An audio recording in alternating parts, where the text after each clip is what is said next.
설계도 한 장으로 프랑스가 30년 동안 한국에서 11조 원을 뜯어갔습니다. 배 한 척을 만들 때마다 150억 원이 파리로 넘어갔죠. 프랑스 회사의 회장은 시가를 문 채 비웃었습니다. 한국은 영원히 우리의 조립공이야. 제조는 한국이 하고 돈은 프랑스가 번다. 그런데 어느 차가운 새벽, 통영 앞바다에서 작은 배 한 척이 조용히 항구를 떠났습니다. 그 순간 30년간 한국을 짓밟아온 프랑스의 한 고위 관료는 두 다리의 힘이 풀렸습니다. 숙적 일본마저 발칵 뒤집혔죠. 저 작은 배 한 척이 도대체 무엇이었길래 거대한 제국이 무너진 그날의 충격적인 전말을 지금 공개합니다. 시작하기 전 구독과 좋아요, 그리고 대한민국 파이팅 댓글로 한국을 응원해주세요. 그날 저는 파리에서 비행기를 타고 꼬박 12시간을 날아왔습니다. 한국의 남쪽 끝, 통영이라는 작은 항구였죠. 평생 한국을 수십 번 드나들었지만 그날처럼 심장이 쿵쿵 뛴 적은 단 한 번도 없었습니다. 이른 새벽이었어요. 부두에는 짭짤한 바다, 냄새와 차가운 안개가 자욱하게 깔려 있었습니다. 저는 두꺼운 코트깃을 세우고 부둣가 끝에 홀로 서 있었죠. 장갑을 낀 손끝이 미세하게 떨렸습니다. 추위 때문이 아니었어요. 두려움 때문이었습니다. 제 이름은 자크 르메르입니다. 프랑스 경제산업부에서 30년 동안 전략산업을 책임진 사람이죠. 한국 사람들은 제 이름을 모를 겁니다. 하지만 여러분이 타는 배, 여러분이 만든 그 거대한 가스, 운반선의 가장 깊은 곳에는 언제나 제 나라 프랑스의 도장이 찍혀 있었습니다. 저는 바로 그 도장을 30년간 지켜온 사람입니다. 그날 새벽, 안개를 가르고 작은 배 한 척이 조용히 부두를 떠났습니다. 길이는 보잘것없었어요. 제가 평생 봐온 거대한 운반선들에 비하면 장난감처럼 작은 배였죠. 뱃머리에는 영어와 숫자가 섞인 이름표 하나가 붙어 있었습니다. KC2C. 그 글자를 본 순간 저는 숨이 턱 막혔습니다. 옆에 서 있던 제 보좌관이 조심스럽게 물었어요. 장관님, 정말 괜찮으십니까? 안색이 너무 안 좋으십니다. 저는 대답하지 못했습니다. 그저 멀어지는 그 작은 배의 꽁무니만 멍하니 바라봤죠. 입안이 바싹 말라붙었습니다. 여러분, 저 작은 배 한 척이 무엇을 의미하는지 그때 저는 정확히 알고 있었습니다. 그건 단순한 배가 아니었어요. 그건 제가 30년간 쌓아 올린 거대한 제국의 무덤이었습니다. 프랑스가 한국을 소나기에 쥐고 흔들던 시대, 그 황금 같던 시대의 마지막을 알리는 조종이었던 거죠. 조금만 숫자 이야기를 해드리겠습니다. 한국 조선소가 가스 운반선을 한 척 만들 때마다 그 배값의 일부가 고스란히 제 나라 프랑스로 흘러 들어왔습니다. 한 척당 무려 150억 원이었어요. 한국의 피땀 어린 기술자들이 용접 불꽃을 튀기며 만든 배인데 그 알짜배기 돈은 바다 건너 파리의 한 회사가 가만히 앉아서 챙겨갔던 겁니다. 그게 1년도 아니고 10년도 아니었습니다. 무려 30년이었어요. 그 30년 동안 한국이 프랑스에 갖다 바친 돈을 다 합치면 자그마치 11조 원이 넘습니다. 11조 원. 한국이라는 나라가 자기 손으로 배를 만들면서 그 배 한 척 한 척마다 우리에게 조공을 바친 셈이죠. 저는 그 돈으로 살았습니다. 제 조국 프랑스의 한 회사가 그 돈으로 먹고 살았어요. 그리고 저는 정부 관료로서 그 돈줄을 지키는 파수꾼이었습니다. 그게 제 일이었고 저는 그 일에 추호의 부끄러움도 없었습니다. 적어도 그날 새벽 통영 앞바다에서 저 작은 배를 보기 전까지는요. 그런데 이 이야기는 한 회사의 이야기가 아닙니다. 한 사람의 이야기도 아니에요. 이건 프랑스와 한국, 두 나라 사이에 벌어진 30년 전쟁의 이야기입니다. 기술이라는 무기를 손에 쥔 자가 어떻게 상대를 무릎 꿇리는지, 그리고 그 무릎 꿇었던 자가 어떻게 다시 일어서는지에 대한 이야기죠. 부두에 선 채로 저는 떨리는 손으로 코트 주머니 속 낡은 사진 한 장을 꺼냈습니다. 30년도 더 된 사진이었어요. 거기에는 젊은 시절의 제가 있었고 그 옆에는 한 한국 남자가 어색하게 웃고 있었습니다. 저는 그 남자의 이름을 30년 동안 잊고 살았습니다. 아니, 잊으려고 애썼다는 게 더 정확하겠네요. 그 남자의 이름은 김상철이었습니다. 그리고 그 이름을 떠올리는 순간 제 가슴 한구석이 칼로 베인 것처럼 시려왔습니다. 제가 비웃었던 사람, 제가 짓밟았던 꿈, 제가 코웃음 치며 사무실 밖으로 내쫓았던 한 사내, 그 사내가 30년이 지난 지금 저를 이렇게 무너뜨릴 줄을 저는 정말 꿈에도 몰랐습니다. 여러분께 그 이야기를 처음부터 들려드리려고 합니다. 프랑스가 어떻게 한국 바다의 왕이 되었는지, 우리가 얼마나 오만했는지, 그리고 그 오만이 어떻게 산산조각 났는지를요. 어쩌면 이 이야기는 제 평생의 가장 부끄러운 고백이 될 겁니다. 하지만 저는 이제 더 이상 도망치지 않겠습니다. 이야기는 30년 전 프랑스 파리의 한 회사 회장실에서 시작됩니다. 그곳에서 저는 한 남자를 만났어요. 제 인생을 통째로 바꿔놓은 남자였죠. 그는 차갑고 거만하고 그리고 누구보다 잔인한 사람이었습니다. 30년 전 어느 봄날이었습니다. 저는 막 경제산업부의 젊은 사무관으로 임명된 참이었어요. 가슴엔 야망이 가득했고 머릿속엔 조국 프랑스를 세계 최고로 만들겠다는 꿈이 넘쳤습니다. 그런 제게 첫 임무가 떨어졌죠.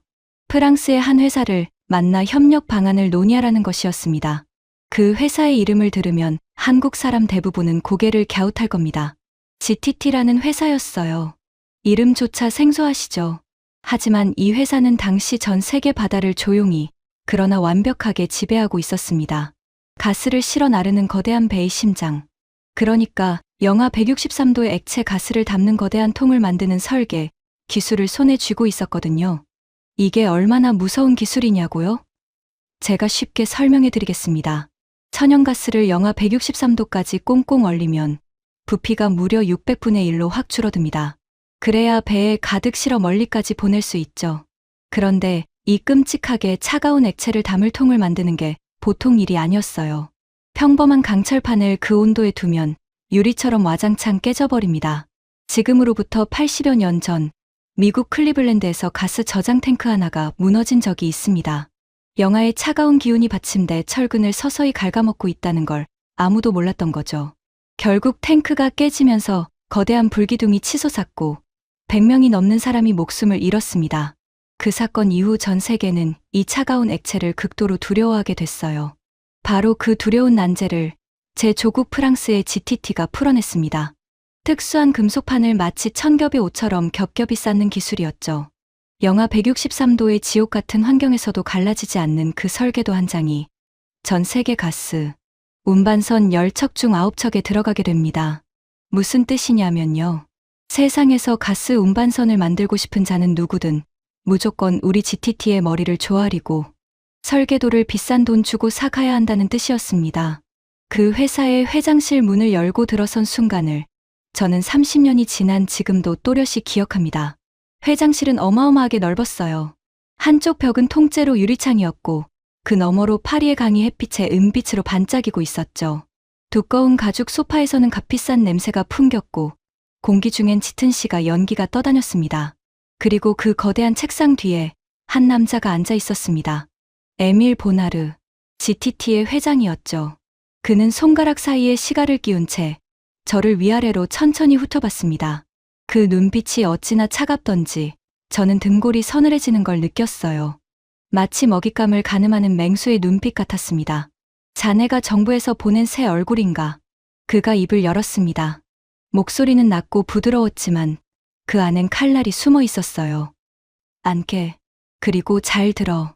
자네가 알아야 할 건 딱 하나야. 이 세상의 모든 가스 운반선은 우리 손바닥 위에 있다는 것. 저는 마른 침을 삼키며 조심스럽게 물었습니다. 회장님, 요즘 동양의 한 나라가 조선업에 뛰어들었다고 들었습니다. 한국이라는 나라입니다. 그들이 위협이 되지는 않겠습니까? 그 말을 들은 보나르의 입꼬리가 천천히 올라갔습니다. 그리고 그는 웃었어요. 어깨를 들썩이며 마치 세상에서 가장 우스운 농담을 들은 사람처럼 한참을 웃었습니다. 그 웃음소리가 넓은 회장실에 차갑게 울려 퍼졌죠. 한국. 그가 시가 연기를 길게 내뿜으며 말했습니다. 그 손재주 좋은 조립공들 말인가. 르메르 군, 잘 듣게. 그들은 우리 설계도 없이는 영하 163도짜리 통 하나 만들지 못해.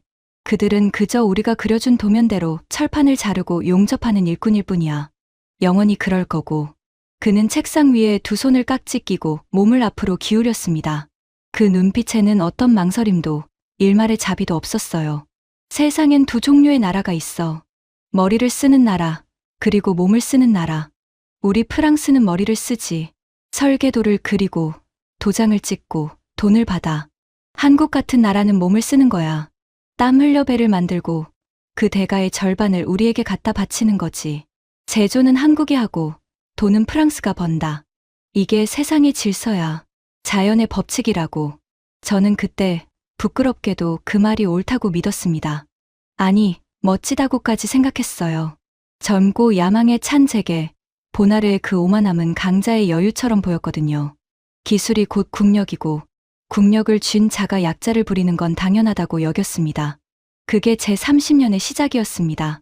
그렇다면 한국이 도대체 어떻게 우리에게 그토록 꼼짝없이 묶이게 됐을까요? 보나르는 그날 제게 그 비밀 장부를 직접 보여줬습니다.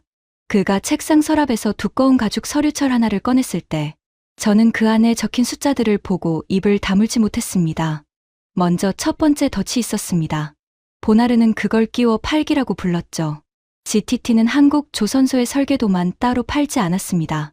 무조건 자기네 엔지니어링 서비스를 함께 묶어서 강제로 팔았어요. 한국 조선소가 설계도만 사고 나머지는 우리가 알아서 하겠다고 아무리 사정해도 소용없었습니다. 무조건 비싼 값에 통째로 사야 했죠. 두 번째 덫은 더 잔인했습니다. 보나르는 계약서에 무시무시한 조항 하나를 숨겨놨어요.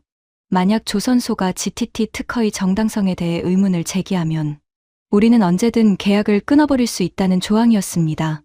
무슨 뜻이냐면 우리 기술에 토를 다는 순간 너희에게 더 이상 설계도를 팔지 않겠다는 협박이었던 거예요.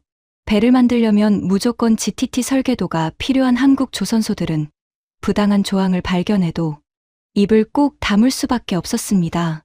목줄이 잡혀 있었으니까요. 보나르는 그 서류철을 톡톡 두드리며 만족스러운 미소를 지었습니다. 이게 바로 권력이야, 르메르 군. 칼 한 자루 안 들고도 상대를 무릎 꿇리는 법이지. 저는 그 숫자들을 보며 현기증을 느꼈습니다. 한국 조선소가 배 한 척을 팔아서 남기는 이익의 절반이, 그러니까 정확히 그 절반이 우리 GTT의 통장으로 빨려 들어오고 있었어요. 한국이 죽도록 일해서 번 돈의 절반을 우리는 손가락 하나 까딱 안 하고 가져갔던 겁니다. 그뿐만이 아니었습니다. 그 무렵 GTT가 벌어들이는 전체 돈의 무려 85%가 오직 한국이라는 한 나라에서 나오고 있었어요. 다시 말해 우리 회사는 사실상 한국 조선소가 먹여 살리는 회사였던 거죠. 한국은 우리에게 황금알을 낳는 거위였고 보나르는 그 거위를 아주 안전하게 그리고 아주 잔인하게 품고 있었던 겁니다. 회장실을 나서며 저는 묘한 흥분에 휩싸였습니다. 이 거대한 돈줄을, 이 완벽한 지배 구조를 지키는 것이 앞으로 제 일이 될 테니까요. 하지만 저는 그날 알지 못했습니다. 그 완벽해 보이던 성벽에 이미 아주 작은, 그러나 결코 메울 수 없는 균열 하나가 생기고 있었다는 사실을요. 그리고 그 균열은 바다 건너 한국의 한 조선소에서 시작되고 있었습니다. 이야기를 제대로 이해하시려면 한국이 처음 어떻게 우리 소나기에 들어왔는지부터 알아야 합니다. 시간을 조금 더 거슬러 올라가 보겠습니다. 당시만 해도 가스 운반선 시장은 일본이 거의 완벽하게 쥐고 있었습니다. 일본은 모스 방식이라는 기술을 썼어요. 배 위에 거대한 알루미늄 공 모양 탱크를 올려놓는 방식이었죠. 사진으로 보면 마치 배 위에 거대한 축구공 여러 개가 줄지어 얹혀 있는 모습이었습니다. 일본 표준이 곧 세계 표준이던 시절이었어요. 그런데 그 무렵 한국이라는 나라가 조용히 그러나 무섭게 조선업에 뛰어들었습니다. 한국 정부는 아주 영리한 결정을 내렸어요. 가스를 수입할 때 남의 배를 빌리지 않고 우리 배로 직접 실어오겠다. 그 배는 우리 조선소가 만들겠다고 선언한 겁니다. 그때까지 가스 운반선을 단 한 척도 만들어 본 적 없는 나라가 말이죠. 무모해 보였습니다. 보나르는 그 소식을 듣고 또 한 번 코웃음을 쳤어요. 하지만 한국은 진심이었습니다. 일본의 모스 방식 대신 우리 프랑스 GTT의 멤브레인 방식을 선택한 거죠. 우리 설계도는 배의 사각형 공간을 빈틈없이 꽉 채울 수 있어서 같은 크기의 배에 가스를 더 많이 실을 수 있었거든요. 한국은 그 장점을 정확히 꿰뚫어 봤습니다. 그 순간부터 한국과 우리 프랑스의 운명적인 만남이 시작됐습니다. 그리고 동시에 한국의 길고 긴 굴종의 시대도 시작됐죠. 한국이 우리 설계도로 배를 만들기 시작하면서 우리가 한국에 보낸 것은 설계도만이 아니었습니다. 우리는 우리 엔지니어들을 한국으로 보냈어요. 한국 남쪽의 거제, 그리고 울산이라는 도시의 거대한 조선소로 말이죠. 명분은 기술 지도였습니다. 하지만 실상은 감시이자 간섭이었어요. 저는 젊은 사무관 시절 한국 조선소를 직접 시찰하러 간 적이 있습니다. 그때 제 눈으로 똑똑히 본 광경을 저는 30년이 지난 지금 부끄러움에 떨며 고백합니다. 거제의 조선소는 정말 거대했습니다. 끝이 보이지 않는 도크에 산처럼 거대한 배가 누워 있었고 수천 명의 한국 기술자들이 개미처럼 달라붙어 일하고 있었어요. 용접 불꽃이 사방에서 번쩍였고 쇠를 두드리는 소리가 천둥처럼 울렸습니다. 그 열기와 땀 냄새 속에서 한국 기술자들의 눈빛은 무서울 만큼 진지했죠. 그런데 그 거대한 현장의 한복판에 우리 GTT 엔지니어들이 팔짱을 끼고 서 있었습니다. 그들은 한국 기술자들이 하는 일을 일일이 감시했어요. 한국 기술자가 더 빠르고 효율적인 방법을 찾아내면 우리 엔지니어가 즉시 가로막았습니다. 안 돼. 우리 매뉴얼대로만 해.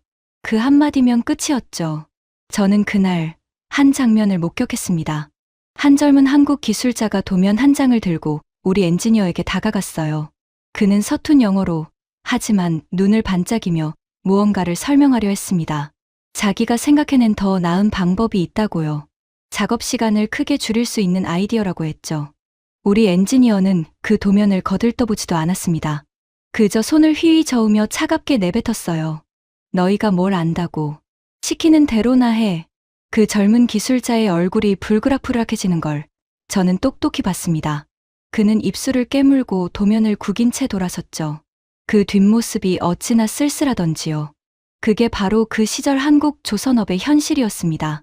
세계 최고의 손기술을 가진 한국 기술자들이 우리 프랑스 회사의 매뉴얼에 발목이 꽁꽁 묶여 있었던 거예요. 한 보고서는 이렇게 분석할 정도였습니다.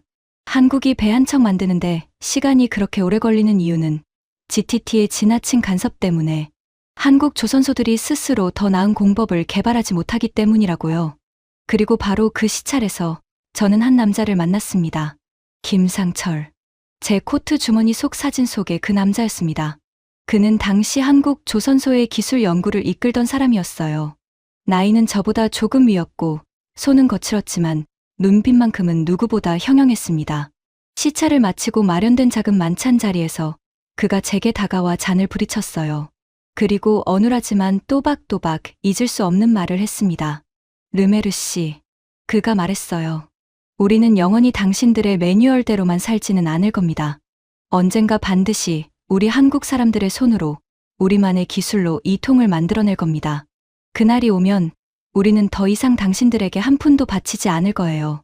그 말을 듣는 순간 저는 와인을 마시다 말고 웃음을 터뜨릴 뻔했습니다. 보나르가 그랬던 것처럼요. 너무나 순진하고 너무나 무모한 꿈처럼 들렸거든요. 저는 잔을 내려놓고 그의 어깨를 툭 치며 말했습니다. 지금 생각하면 얼굴이 화끈거리는 정말 오만하고 잔인한 말이었죠. 김상철 씨. 꿈은 자유죠. 하지만 현실을 보세요. 영하 163도를 견디는 그 기술은 우리가 수십 년간 피땀 흘려 쌓은 거예요. 당신들이 따라오려면 또 수십 년이 걸릴 거고 그 사이 우리는 더 멀리 가 있을 겁니다. 한국은 그냥 지금처럼 우리가 그려준 도면대로 배를 잘 만들어주면 됩니다. 그게 서로에게 좋아요. 김상철의 얼굴에서 미소가 천천히 사라졌습니다. 그는 한참 동안 저를 바라봤어요. 화를 내지도 반박하지도 않았습니다. 그저 조용히 고개를 끄덕이고는 제게 등을 돌려 만찬장을 떠났죠. 그 굳은 등을 보며 저는 승리감에 젖었습니다. 또 한 명의 약자에게 현실을 일깨워줬다는 그런 우쭐함이었어요. 저는 그날 밤 호텔로 돌아와 깊이 잠들었습니다. 아주 편안한 잠이었죠. 제국의 파수꾼으로서 약자의 헛된 꿈 하나를 짓밟아준 하루였으니까요. 저는 그 김상철이라는 이름을 그날 이후 30년간 머릿속에서 깨끗이 지워버렸습니다. 하지만 여러분, 저는 그때 정말 몰랐습니다. 제가 비웃었던 그 한 사내의 꿈이 결코 죽지 않았다는 사실을요. 그 꿈은 한국이라는 나라의 깊은 땅 속에서 30년 동안 끈질기게 살아남아 자라고 있었습니다. 그리고 그 꿈은 김상철이라는 한 사람을 넘어 다음 세대로 또 그 다음 세대로 조용히 이어지고 있었어요. 물론 그 30년이 순탄했던 건 아닙니다. 한국은 자기 기술로 만들겠다는 그 꿈을 향해 정말로 도전했어요. 그리고 그 첫 번째 도전은 입에 담기도 처참한 실패로 끝나고 맙니다. 온 한국이 떠들썩하게 뛰어올린 그 첫 도전이 바닥으로 곤두박질 쳤을 때 저와 보나르는 파리의 회장실에서 샴페인을 터뜨렸습니다. 저는 그 실패를 보며 회심의 미소를 지었어요. 거봐, 내가 뭘 했어. 보나르는 시가를 문 채 낄낄거렸죠. 우리는 그 실패가 한국의 끝이라고 확신했습니다. 한국이 다시는 우리에게 도전할 엄두조차 내지 못할 거라고 믿었어요. 그것이 우리의 가장 큰 착각이었다는 걸 저는 한참 뒤에야 깨닫게 됩니다.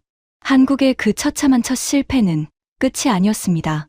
그것은 진짜 반격을 위한 길고 고통스러운 준비의 시작이었을 뿐이었어요. 제가 그 소식을 처음 들은 건 파리의 GTT 본사 회장실에서였습니다.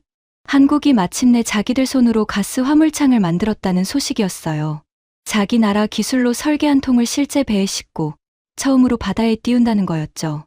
한국형 1세대, 그들은 그 기술을 KC1이라고 불렀습니다. 한국의 모든 신문과 방송이 그 소식으로 떠들썩했어요. 30년 만에 처음으로 프랑스의 그늘에서 벗어나는 역사적인 배라면서요. 보나르 회장은 그 보고를 받자마자 자리에서 벌떡 일어났습니다. 그런데 화를 내는 게 아니었어요. 그는 박장대소를 했습니다.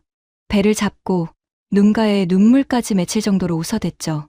넓은 회장실이 그의 웃음소리로 가득 찼습니다. KC1. 그가 시가를 비벼끄며 비웃었어요. 들어봤나? 르메르 군. 그 조립공들이 드디어 자기들끼리 통을 만들어 보겠다는군. 영하 163도가 뭔지도 모르는 자들이 말이야. 어디 한번 보자고. 그게 얼마나 처참하게 깨지는지. 저도 그 옆에서 웃었습니다. 부끄럽지만 사실입니다. 우리는 정말로 확신했어요.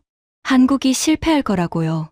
그 차가운 액체의 무서움을, 그 기술의 깊이를 그들이 절대 따라올 수 없다고 믿었습니다. 보나르는 비싼 샴페인 한 병을 미리 준비해두라고 비서에게 지시했어요. 한국이 실패하는 그날 축배를 들겠다는 거였죠.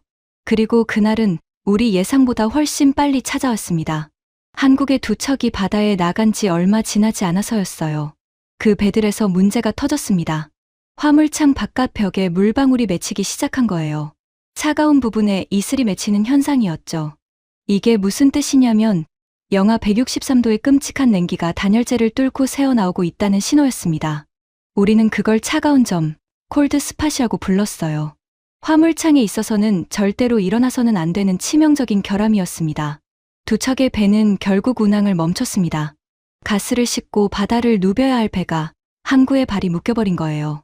막대한 손실이 쏟아졌습니다. 그리고 한국 법원은 그 화물창의 구조적 결함에 대한 책임을 물었죠. 한국가스공사가 물어야 할 배상금은 무려 2,400억 원에 달했습니다. 한국의 첫 도전은 그야말로 처참한 실패로 끝나고 만 겁니다. 그 소식이 파리에 전해진 날, 보나르는 약속대로 샴페인을 터뜨렸습니다. 펑 하는 소리와 함께 거품이 솟구쳤고 그는 잔을 높이 들며 외쳤어요. 한국의 꿈을 위하여, 그 헛된 꿈을 위하여 건배. 회장실에 모인 우리는 모두 웃으며 잔을 부리쳤습니다. 저는 차가운 샴페인을 한 모금 마시며 생각했어요. 거봐, 내가 뭘 했어. 30년 전 한국의 그 만찬장에서 제가 했던 말이 떠올랐습니다. 한국은 그냥 우리가 그려준 도면대로 배를 잘 만들면 된다던 그 말이요. 저는 제가 옳았다는 확신에 가슴이 한껏 부풀어 올랐습니다. 하지만 더 잔인했던 건 그 다음이었어요. 보나르는 거기서 멈추지 않았습니다. 그는 한국 조선업계에 보내는 일종의 메시지를 흘렸어요. 여러 사람이 모인 한 국제 행사 자리에서 그는 기자들 앞에서 이렇게 말했습니다.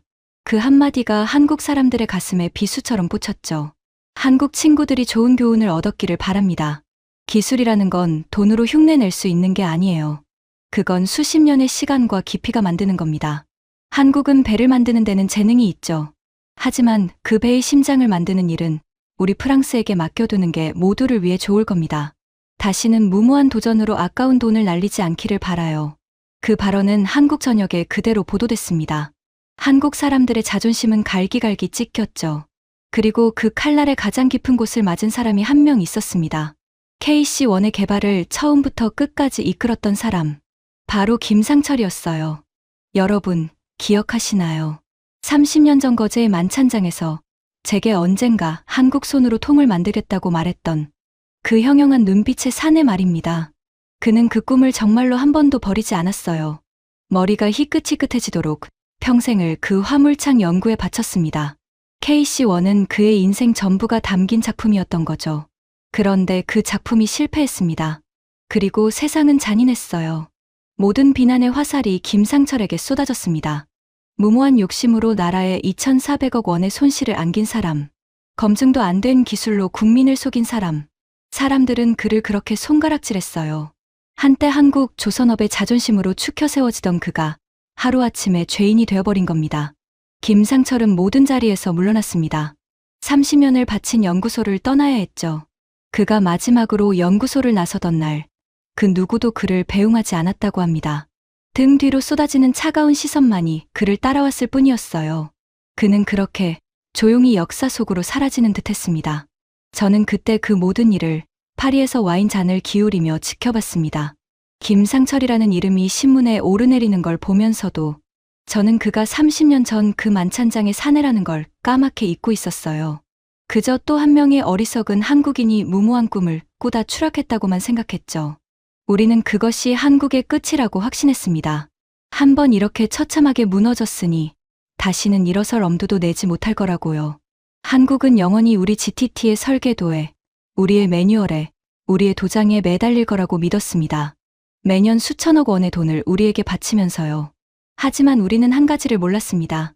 김상철이 연구소를 떠나면서 그가 빈손으로 떠난 게 아니라는 사실을요. 그는 자신의 인생 전부가 담긴 무언가를 조용히 누군가에게 건네고 떠났습니다. 그 무언가가 30년 뒤 우리 제국을 통째로 무너뜨릴 씨앗이 될 줄은 그 누구도 몰랐죠. 그리고 그 씨앗을 건네받은 사람은 공교롭게도 제가 아주 오래전에 한 번 만났던 사람이었습니다. 김상철이 연구소를 떠나기 전 그가 마지막으로 찾아간 사람이 있었습니다. 한지훈이라는 젊은 엔지니어였어요. 이 이름을 듣고 여러분은 모르시겠지만 저는 한참 뒤에 이 이름을 다시 들었을 때 등골이 오싹해졌습니다. 왜냐하면 한지훈은 30년 전 거제의 그 조선소에서 제가 봤던 바로 그 젊은 기술자였거든요. 우리 GTT 엔지니어에게 도면 한 장을 들고 갔다가 거들떠보지도 않은 채 손짓 한 번에 쫓겨났던 그 청년 말입니다. 입술을 깨물고 구겨진 도면을 들고 돌아서던 그 쓸쓸한 뒷모습의 주인공이요. 그날의 모욕을 한지훈은 평생 잊지 않았습니다. 그는 그 수치심을 가슴 깊이 새긴 채 김상철 밑에서 묵묵히 기술을 배웠어요. 김상철은 그런 한지훈을 친아들처럼 아꼈고요. 두 사람은 스승과 제자였고 같은 꿈을 꾸는 동지였습니다.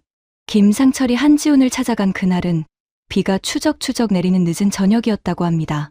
한지훈의 작은 사무실 문을 두드린 김상철의 어깨는 흠뻑 젖어 있었어요. 머리는 백발이 성성했고 며칠 새 10년은 더 늙은 듯한 얼굴이었죠. 한지훈은 그런 스승의 모습에 가슴이 미어졌습니다. 선생님, 이 비를 다 맞으시고. 한지훈이 수건을 건네자 김상철은 고개를 저었습니다. 그리고 품에서 무언가를 꺼냈어요. 비에 젖지 않도록 비닐로 몇 겹이나 꽁꽁 싼 물건이었습니다. 그가 비닐을 천천히 벗기자 그 안에서 낡은 노트 한 권이 나왔어요. 표지는 닳고 닳아 모서리가 다 헤어져 있었습니다.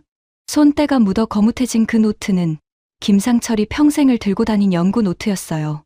그 안에는 30년간의 모든 것이 빼곡히 적혀 있었습니다.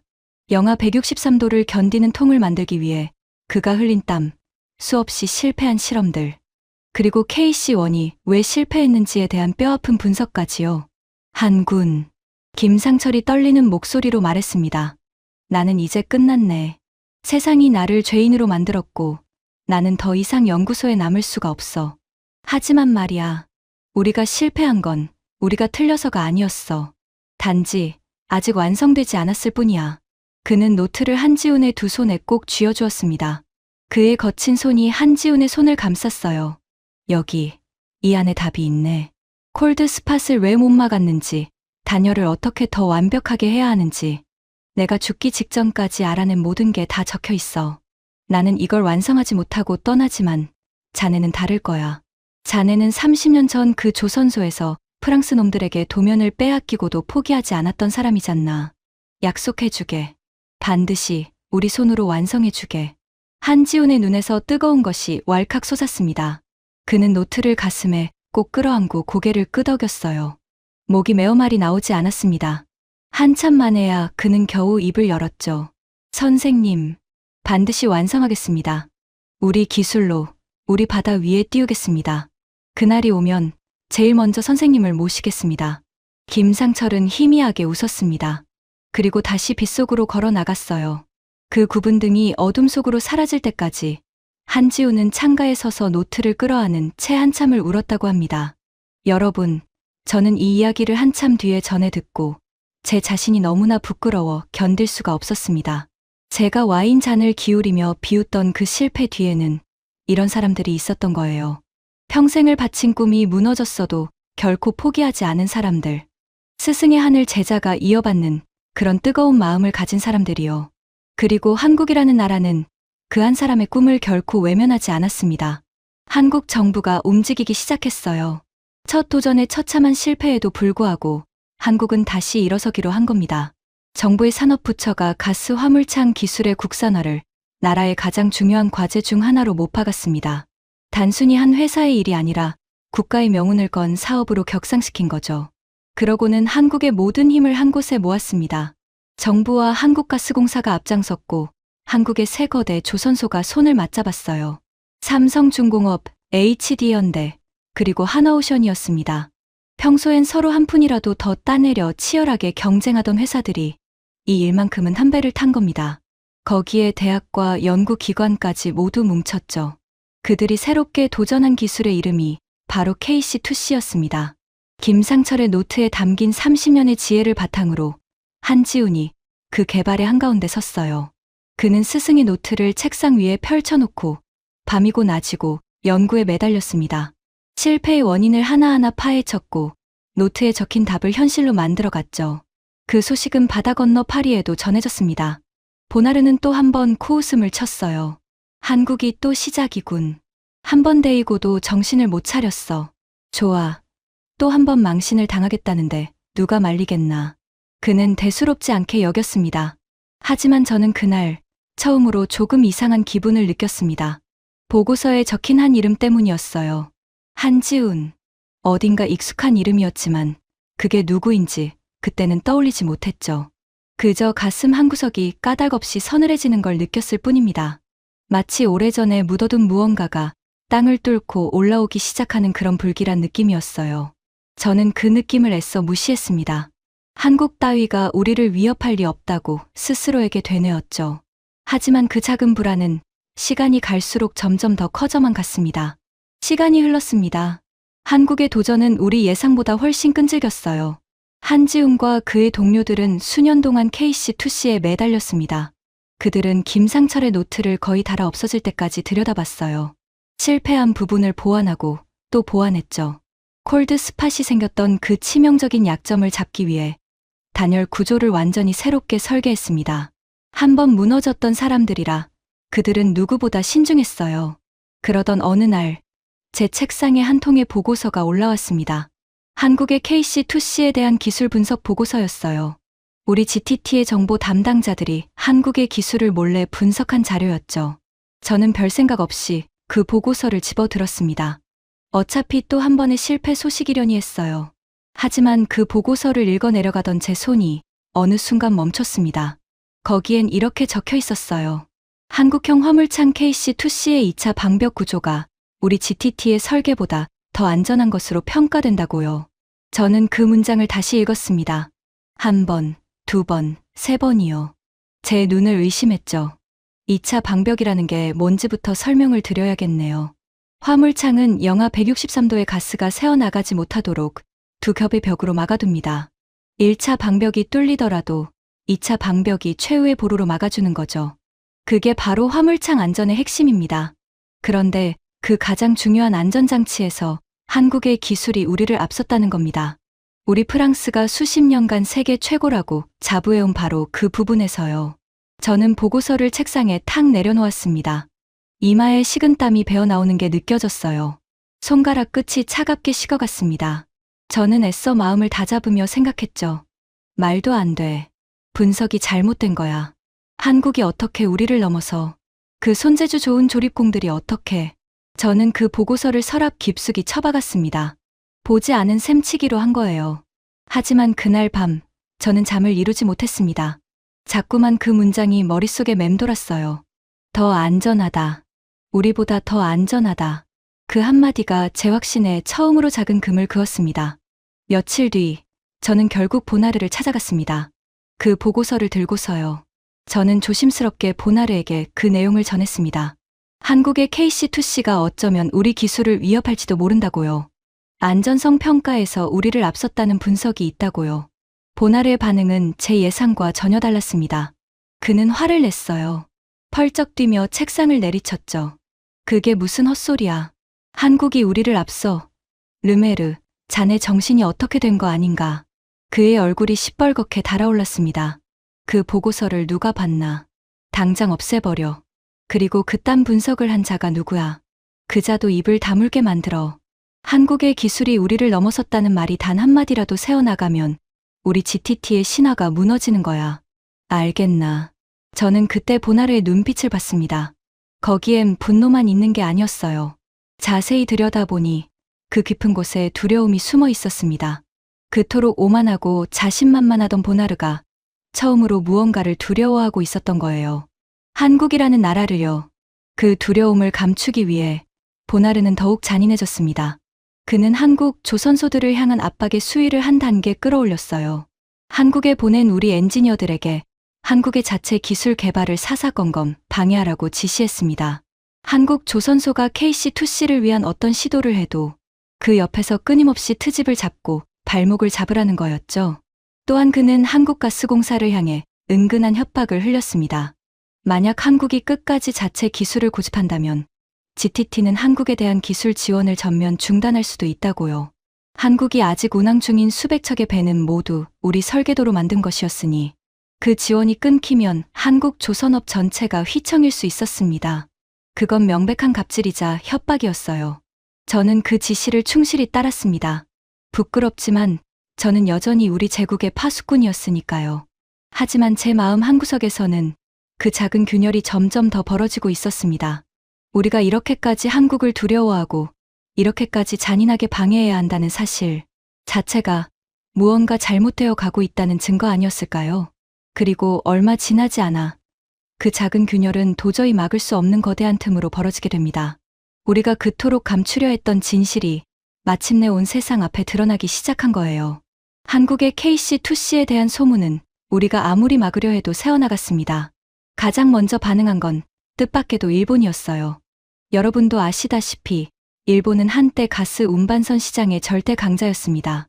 배 위에 거대한 알루미늄 공을 올리는 모스 방식으로 30년 가까이 세계를 호령했죠. 일본 표준이 곧 세계 표준이던 시절이 있었어요. 하지만 그 일본을 다름 아닌 한국이 무너뜨렸습니다. 한국이 우리 프랑스의 멤브레인 방식으로 더 효율적인 배를 만들어내면서 일본의 모스 방식은 시장에서 밀려났거든요. 일본 입장에서 한국은 자기들을 끌어내린 뼈아픈 숙적이었던 셈이죠. 그런 일본이라면 한국의 새 도전을 누구보다 신랄하게 비웃을 거라고 저는 생각했습니다. 그런데 일본의 반응은 정반대였어요. 일본의 한 원로 조선 기술자가 한 강연에서 이렇게 말한 겁니다. 그 발언이 업계에 조용한 파문을 일으켰죠. 우리 일본은 한국에게 시장을 빼앗긴 뒤 그들을 그저 운이 좋았던 추격자라고만 여겼습니다. 하지만 이번 한국형 화물창을 보고 생각이 완전히 바뀌었어요. 한국은 단순히 남의 기술을 잘 베끼는 나라가 아닙니다. 그들은 이제 아무도 가지 못한 길을 스스로 만들어내고 있어요. 솔직히 말하겠습니다. 우리가 그토록 자부하던 기술 강국 일본도 끝내 이루지 못한 일을 한국이 해내고 있는 겁니다. 숙적이었던 일본의 입에서 나온 그 인정은 그 어떤 칭찬보다 무겁게 다가왔습니다. 저는 그 소식을 듣고 가슴이 철렁 내려앉았어요. 일본마저 한국을 인정하기 시작했다는 건 이게 단순한 소문이 아니라는 뜻이었으니까요. 그뿐만이 아니었습니다. 이번엔 중국이 변수로 떠올랐어요. 당시 중국은 막대한 정부 지원금을 등에 업고 가스 운반선 시장에서 무섭게 한국을 추격하고 있었습니다. 중국은 우리 GTT의 설계도를 똑같이 사용하면서도 정부 보조금 덕분에 가격을 후려쳐 경쟁력을 높이고 있었죠. 보나르는 이 중국 카드를 한국을 압박하는 데 써먹으려 했습니다. 한국이 까불면 우리는 중국에 더 좋은 조건으로 기술을 넘기면 그만이야. 중국이 한국을 밀어내면 우리는 또 그 로열티를 받으면 되는 거고. 그는 한국과 중국을 저울질하며 흐뭇해했어요. 하지만 바로 그 지점에서 보나르는 결정적인 계산 착오를 했습니다. 만약 한국이 우리 GTT의 설계도를 완전히 버리고 자기 기술로 갈아탄다면 어떻게 될까요? 한국은 더 이상 우리에게 배 한 척당 150억 원의 로열티를 내지 않아도 됩니다. 그 돈이 고스란히 한국, 조선소의 경쟁력이 되는 거예요. 다시 말해, 한국이 우리 로열티를 끊는 순간 한국의 가격 경쟁력은 다시 폭발적으로 살아납니다. 정부 보조금으로 겨우 따라오던 중국은 다시 저만치 뒤로 밀려나게 되는 거죠. 우리 GTT의 설계도에 묶여있던 한국의 발목이 풀리면 한국은 누구도 따라올 수 없는 진짜 강자가 되는 겁니다. 보나르는 그 무서운 가능성을 끝내 외면했어요. 그리고 마침내 결정타가 날아왔습니다. 제 인생에서 가장 잊을 수 없는 보고서가 제 책상 위에 올라온 그날이었죠. 그 보고서에는 KC2C의 가장 핵심적인 성능 데이터가 담겨 있었습니다. 바로 기화율이라는 수치였어요.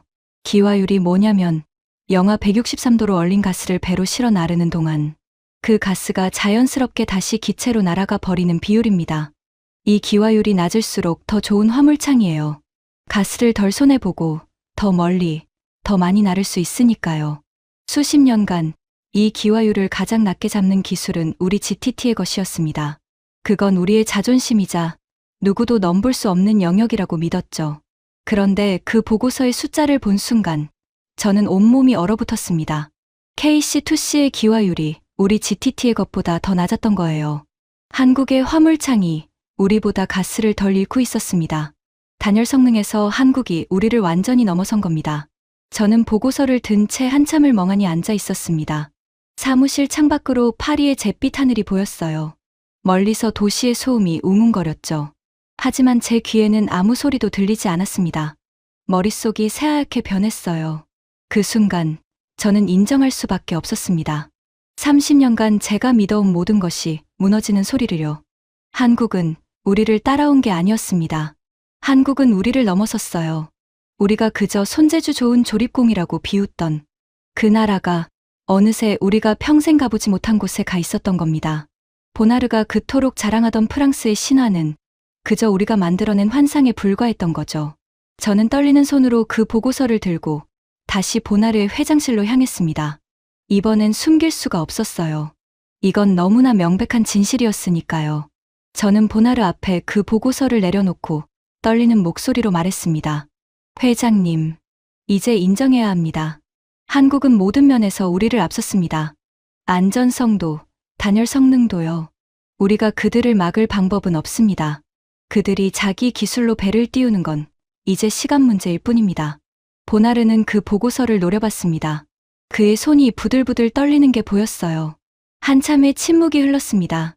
그리고 그가 입을 열었을 때 저는 그가 끝내 정신을 차리지 못했다는 걸 알았습니다. 아니, 그가 이를 악물고 말했어요. 절대 인정 못해. 한국이 우리를 넘었다고? 천만에. 그들이 아무리 좋은 통을 만들어도 소용없어. 세상의 어떤 선주도 검증되지 않은 한국 기술 따위를 믿지 않을 테니까. 그들에겐 30년의 실적이 없어. 신뢰가 없다고. 보나르는 자리에서 벌떡 일어나 창가로 걸어갔습니다. 그리고 파리의 하늘을 노려보며 차갑게 내뱉었어요. 그 목소리엔 끝을 모르는 도끼가 서려 있었습니다. 르메르, 지금부터 우리가 가진 모든 힘을 동원해서 한국을 짓밟아. 우리 변호사들을 풀어서 그들의 기술에 특허 소송을 걸어. 우리가 한국에 보낸 엔지니어들을 전부 철수시켜서 한국의 배건조를 마비시켜. 국제인증기관에 손을 써서 한국의 새 기술이 절대 인증을 받지 못하게 막아. 무슨 수를 써서라도 그 첫 배가 바다에 뜨는 걸 막아야 해. 그게 우리의 마지막 전쟁이야. 저는 그 잔인한 명령 앞에서 처음으로 망설였습니다. 30년간 단 한 번도 보나르의 명령에 토를 단 적이 없던 제가요. 제 안에서 무언가가 외치고 있었어요. 이건 옳지 않다고. 우리가 이렇게까지 비겁해질 필요는 없다고요. 하지만 보나르는 멈추지 않았습니다. 그는 정말로 모든 더러운 수단을 동원하기 시작했어요. 그날부터 한국 조선소들을 향한 GTT의 마지막 발악이 시작된 겁니다. 소송과 협박, 그리고 방해 공작이 빗발쳤죠. 한국이 그토록 오래 꿈꿔온 첫 항해를 앞두고 가장 거대한 폭풍이 몰아치기 시작한 겁니다. 다윗과 골리앗의 마지막 싸움이 이제 막 시작되려 하고 있었어요. 과연 한지훈과 한국의 작은 배 한 척은 이 거대한 프랑스 제국의 마지막 발악을 견뎌낼 수 있을까요? 그리고 저는 30년간 골리앗의 편에 서 있던 저는 과연 어느 편에 서게 될까요? 그 답은 통영 앞바다에서 밝혀지게 됩니다. 보나르의 마지막 전쟁은 정말 치졸했습니다. 그는 자기 입으로 명령한 모든 더러운 수단을 쏟아부었어요. 먼저 우리 GTT의 변호사 군단이 움직였습니다. 한국의 KC2C가 우리 특허를 침해했다며 거대한 소송을 걸겠다고 으름장을 놓았죠. 사실 근거도 빈약한 트집이었습니다. 하지만 소송이라는 건 이기고 지고를 떠나 상대를 지치게 만드는 무기였어요. 보나르는 한국을 소송의 늪에 빠뜨려 시간을 끌려 했던 겁니다. 그 다음 그는 한국에 파견된 우리 GTT 엔지니어들을 전부 철수시켰습니다. 한국 조선소에서 한참 건조 중이던 다른 배들이 갑자기 우리 기술 지원이 끊겨 발이 묶였어요. 보나르는 그걸로 한국 조선업 전체를 흔들 수 있다고 믿었죠. 한국이 무릎을 꿇고 다시 우리에게 매달릴 거라고요. 마지막으로 그는 국제인증기관에까지 손을 뻗었습니다. 한국의 새 화물창이 절대로 안전인증을 받지 못하도록 뒤에서 온갖 압력을 넣은 거예요. 검증되지 않은 기술이라는 딱지를 붙여서 그 첫 배가 영영 바다에 뜨지 못하게 만들려는 속셈이었습니다. 그 모든 공작을 지휘하면서 저는 매일 밤잠을 이루지 못했습니다. 제 손으로 한국을 짓밟는 그 일이 점점 더 견디기 힘들어졌어요. 30년 전 거제의 만찬장에서 제게 꿈을 말하던 김상철의 눈빛이 자꾸만 떠올랐습니다. 도면을 빼앗기고도 포기하지 않던 한지훈의 굳은 뒷모습도요. 우리는 지금 그 사람들이 평생을 바친 꿈을 짓밟고 있었던 겁니다. 비겁하게, 정정당당하지 못한 방법으로요. 하지만 여러분, 놀라운 일이 벌어졌습니다. 한국은 그 모든 폭풍을 견뎌냈어요. 소송 위협 앞에서도 한국은 물러서지 않았습니다. 한국가스공사와 새 조선소가 한 몸처럼 똘똘 뭉쳐 우리 GTT의 특허와는 전혀 다른 자기들만의 기술임을 당당히 증명해 보였죠. 우리 엔지니어들이 철수한 빈자리는 한국 기술자들이 스스로 메웠습니다. 오히려 그동안 우리 매뉴얼에 묶여 못하던 혁신적인 건조 방법을 마음껏 시도하면서 그들은 더 빠르고 효율적으로 배를 만들기 시작했어요. 우리의 방해가 도리어 한국을 더 강하게 만든 겁니다. 그리고 인증 문제마저 한국은 끝내 돌파했습니다. 한국의 화물창은 그 어떤 까다로운 검증 앞에서도 흠잡을 데 없는 안전성을 보여줬으니까요. 우리가 아무리 뒤에서 손을 써도 데이터가 너무나 완벽했기에 막을 도리가 없었습니다. 마침내 한국형 화물창을 실은 첫 배가 바다에 나갈 모든 준비를 마쳤다는 소식이 날아왔어요. 그 소식을 들은 날 저는 결심했습니다. 두 눈으로 직접 봐야겠다고요. 파수꾼으로서가 아니라 한 인간으로서요. 저는 보나르에게 알리지도 않고 혼자 비행기에 올랐습니다. 파리에서 꼬박 12시간을 날아 한국의 남쪽 끝 통영이라는 작은 항구에 도착했죠. 여러분, 이제 제 이야기는 처음으로 돌아옵니다. 그날 새벽 짭짤한 바다, 냄새와 차가운 안개 속에서 제가 부둣가에 홀로 서 있던 바로 그 장면 말입니다. 이른 아침에 부두는 사람들로 북적였습니다. 한국의 기자들, 조선소 사람들, 그리고 정부 관계자들이 다들 들뜬 얼굴로 모여 있었어요. 그들의 눈에는 어떤 벅찬 기대가 가득했습니다. 저는 코트깃을 세우고 사람들 틈에서 조금 떨어진 곳에 섰습니다. 아무도 저를 알아보지 못했죠. 그리고 저는 그 작은 배를 봤습니다. KC2C. 제가 평생 봐온 거대한 운반선들에 비하면 장난감처럼 작은 배였어요. 하지만 그 배는 제가 본 그 어떤 배보다 거대해 보였습니다. 왜냐하면 그 배에는 우리 프랑스 GTT의 도장이 단 하나도 찍혀 있지 않았으니까요. 한국의 기술로 설계한 통에 한국의 가스를 가득 싣고 한국의 바다를 항해하는 첫 배였습니다. 30년 만에 처음으로 한국이 우리에게 단 한 푼의 로열티도 내지 않고 띄우는 배였어요. 배 한 척당 150억 원씩 30년간 11조 원을 빨아가던 그 보이지 않는 사슬이 바로 저 작은 배에서 끊어진 겁니다. 제 손끝이 떨렸습니다. 추위 때문이 아니었어요. 그건 제 30년이 보나르의 제국이 프랑스의 신화가 무너지는 순간이었으니까요. 그때 부두 한쪽에서 작은 소란이 일었습니다. 사람들이 길을 터주는 사이로 휠체어 한 대가 천천히 다가오고 있었어요. 그 휠체어를 미는 사람은 머리가 희끗희끗한 중년의 남자였습니다. 그 얼굴을 본 순간 저는 숨이 멎는 것 같았어요. 한지훈이었습니다. 30년 전 거제에서 우리에게 도면을 빼앗기고 돌아서던 그 청년이 어느새 백발이 섞인 중년이 되어 있었던 거죠. 그리고 그 휠체어에 앉아있던 사람을 본 순간 저는 다리의 힘이 풀려 비틀거렸습니다. 김상철이었어요. 30년 전 그 형형한 눈빛의 사내가 이제는 너무나 늙고 쇠약해진 모습으로 거기 앉아 있었습니다. 한때 나라에 손실을 안긴 죄인이라 손가락질 받고 모든 자리에서 쫓겨났던 그 사람이요. 한지우는 휠체어를 부두 가장 앞쪽으로 밀고 갔습니다. 저 멀리 KC2C가 천천히 부두를 떠나는 모습이 가장 잘 보이는 자리였어요. 그러고는 김상철 앞에 한쪽 무릎을 꿇고 품에서 무언가를 꺼냈습니다. 비닐로 곱게 싼 달고 다른 노트 한 권이었어요.